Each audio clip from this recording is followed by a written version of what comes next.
ছাত্র দুই ধরনের হয়ে থাকে, কেউ পড়তে বেশি ভালোবাসে, কেউ লিখতে বেশি ভালোবাসে। যারা পড়তে বেশি ভালোবাসে তাদেরকে লেখার দিকে বেশি চাপাচাপি করানো যাবে না, আর যারা লিখতে বেশি ভালোবাসে তাদেরকে পড়ার দিকে বেশি চাপাচাপি করা যাবে না। যে যেটা ভালো পারে তাকে সেটা তার মতো করে শিখতে দিতে হবে।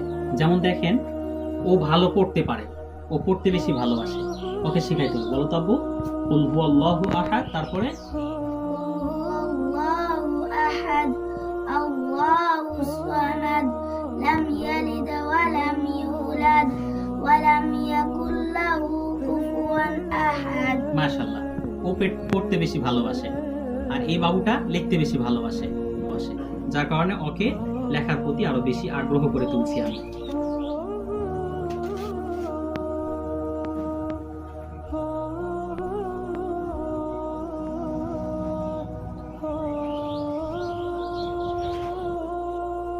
বলো তো, আলিফ লাম লাম হা, আল্লাহ।